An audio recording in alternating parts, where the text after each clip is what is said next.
Hey, what's up guys? This is Mr. Carmack's Pay For What. This time we're going over all the sounds, samples, and processing in the track. Last time we looked at the mixing and mastering and how Mr. Carmack really got the sounds and the song to hit really hard. We're just going over the drop, but this is a very unique song. I really suggest you guys stick around for the whole thing. Alright, let's take a listen.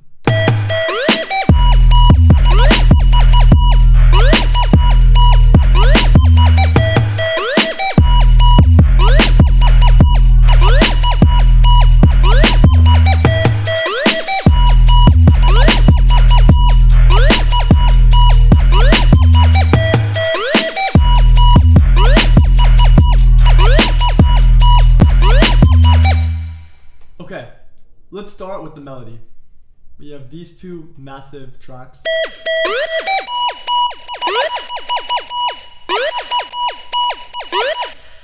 So let's start with this one.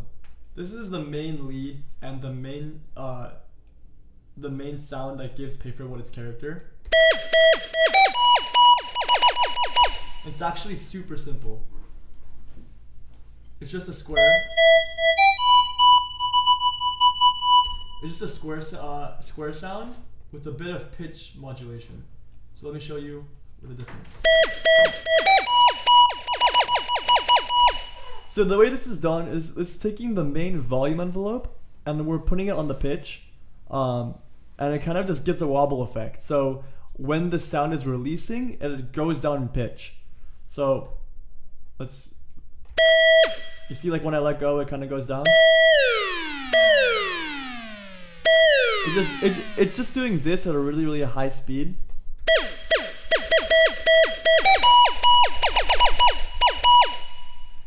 I lowered the pitch 31, but then I put the envelope up 31 to compensate for that that pitch difference. I just used 31 because it's the closest I could get to the sound to the original. You could try different sound. You could try like 53, for example.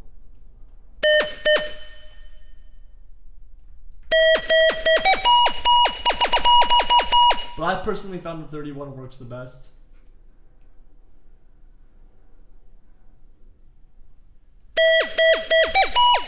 I have a little bit of reverb on it. I took down the sides a little bit. It's not too wet. And on the EQ, I'm using the same envelope to boost it a little bit. But it's honestly, it's just for added movement. It's not gonna make or break the sound really. I put up the high shelf a little bit. I put down the low shelf. I'm using an over the top compressor. And what the over the top compressor is, it kind of just like really polishes the sound. That's how it sounds like on 100. So I'm just gonna bring it back down to 25.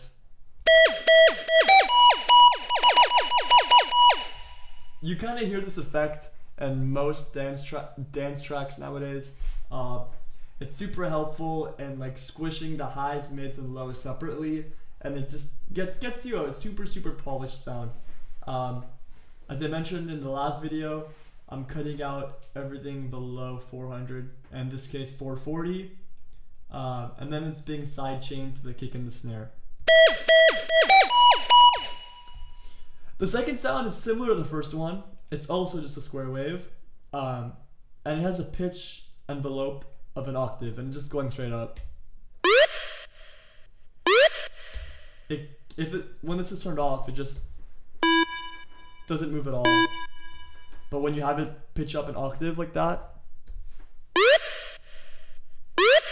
it gives it an effect like the whole song is rising. And then in the voicing, I give it 2 voices and then pan them halfway between mono and full, just for like a stereo effect. And it kind of counterbalances the main melody, and they sound super nice together.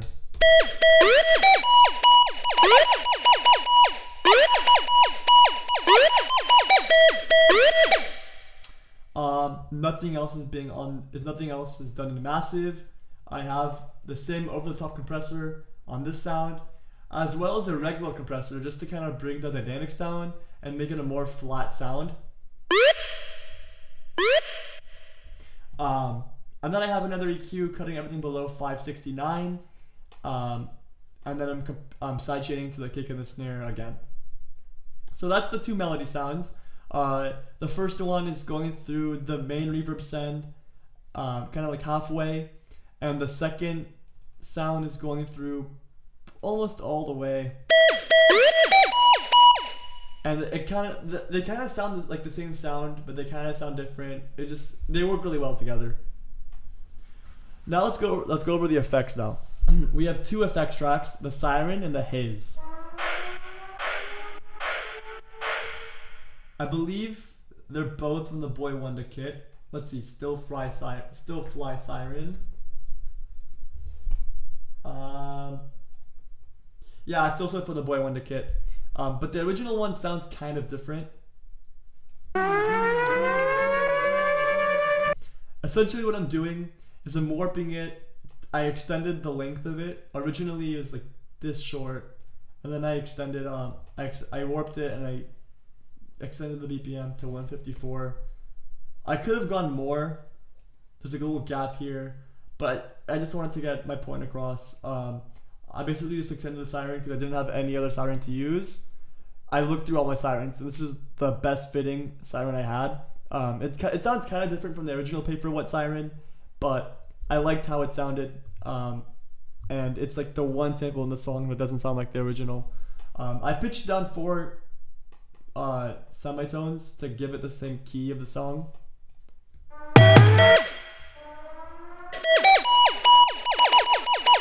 Just kind of fits in better like that. And then I started it right before the drop because that's how it starts in the original Pay For What as well. So that's the sound. In terms of processing, I give it 100% reverb, the same reverb that I'm using in the send. I'm cutting out a bit of the highs to make it sound like it's in the background, and I'm cutting out the lows so it doesn't interfere with the 808. And then again, it's being sidechained to the kick and the snare.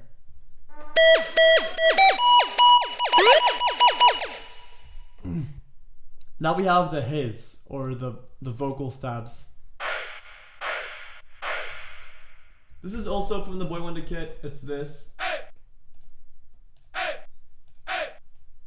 It's this A. But I processed it in a way. So I warped it, and then I brought it down 26 semitones to be the right key of like how it sounded in the Carmack song. But as you can tell, it sounds super weird.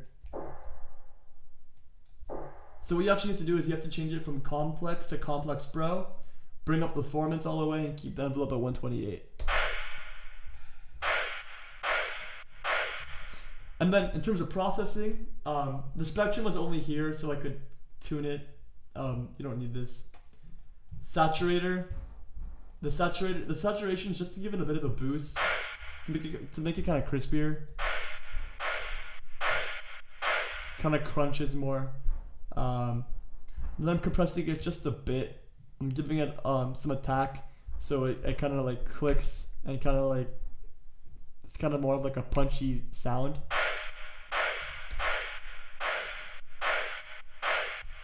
It's not too noticeable, but when I was mixing it, I really needed this compressor before I got to the current mix I have now.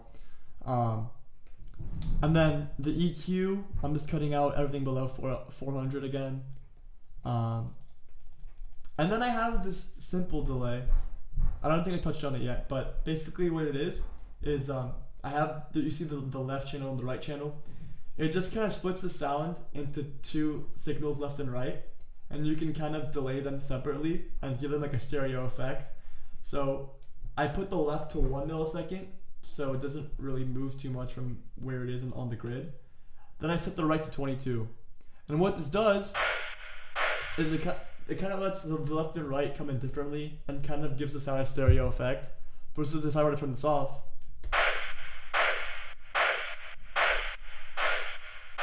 you hear the difference? It just gives it a stereo effect, like a wider effect. And this is going into, it's sent pretty much 100% into the reverb, which we'll go into in a second. Now we have the drums. Oh, this is not being used. Now we have the drums and the 808. And if you watched the last video, you would know that the drums and the 808 are the most important parts of this track.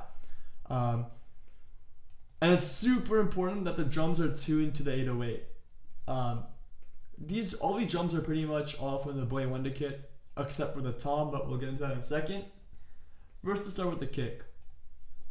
This is one of my favorite Boy Wonder kicks in the sample pack. It's super punchy, but actually the originally the kick is hitting this note, but I pitched it up and used the spectrum to make sure it was hitting E, which is the same note that the 808 is hitting. So I just pitched it up 5 semitones.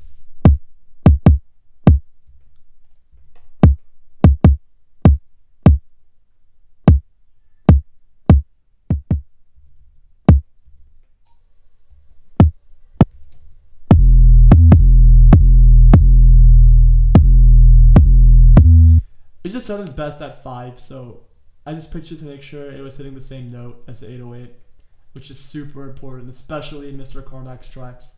I never even realized that until recently, and how important tuning your drums is.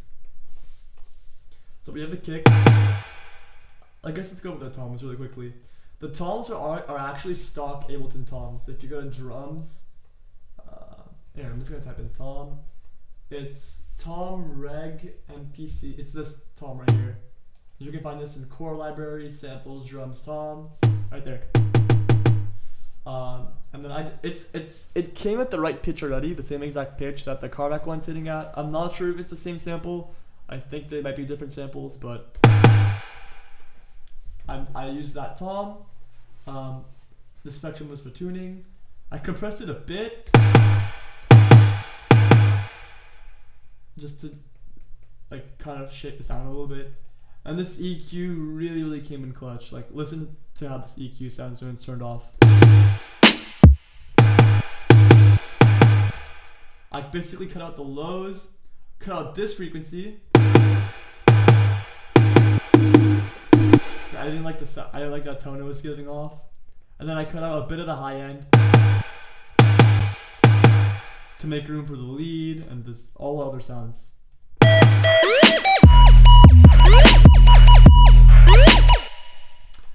Now the snare. The snare, it's a Haiti hard snare, which is also, I believe, yep, from the Boy Wonder kit. So basically what I'm doing is I'm giving it that same stereo effect. I just lowered the dry wet to 20%, so it doesn't, it gives a bit of stereo. It doesn't go too crazy. So I kept that at 20, and then I'm EQing out the lows, took a bit of the mids out, not too much, and then I boosted up the highs a little bit for like that piercing sound. And then we have the hi-hats here. Company hat is also from the Boy Wonder kit. Company hat. Yeah, Boy Wonder kit 1. And basically what I'm doing to the hats is I'm just using that simple delay, that same one. Cutting out 750 and below, and then cutting down the highs just a bit, just to give the snare some more substance when the snare hits. That's all the drums. Now the 808, so this is a personal 808 of mine. I'll talk a little bit about it, but I'm using it in most of my tracks, or not most, but a lot of my tracks. So I won't go too heavy into it, but basically it's 3 layers. This one's not being used. I disabled it for this track, but it's the low end, the low end, the sub, low pass at 110 or 112, and then with a bit of higher end, and I give it some more stereo image, but that's super quiet compared to the sub. And then the trick is, and Mr. Carmack 808s, is you limit them really hard, so it gives that blown out sound when you play it on speakers, and it's being compressed to the kick and the snare.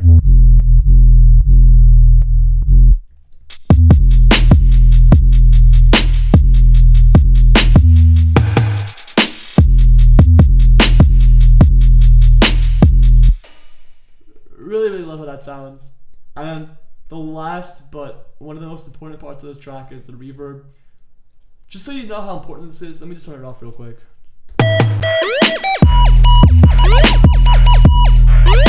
Now on.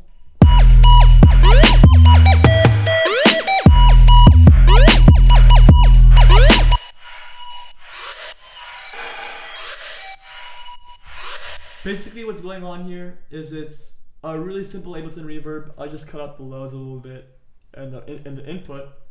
I changed the size to 13 and I changed the stereo to 108, and then I put the drum out up to 100, and that's all I touched on it. I have a bit of over the top compression here. Oh, it's like 61%.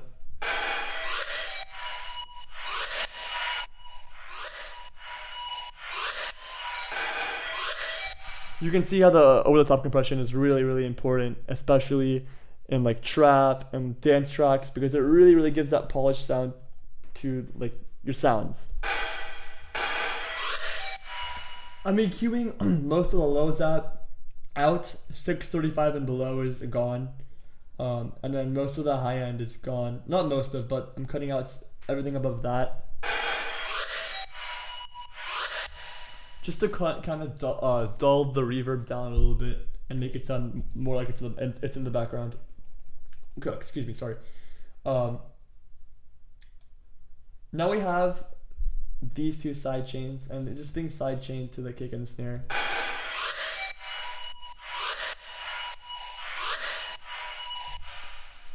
And so I believe that's it for this track. I went over all the sounds and all the samples and where I got them.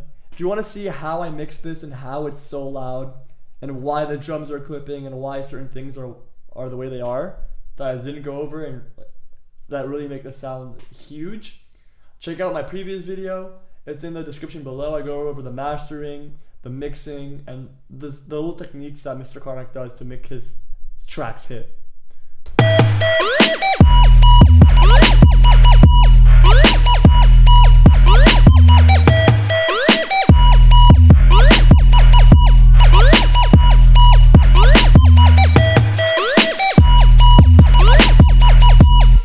Anyways, guys, this has been Joey on Seri Beats. Thank you guys for watching.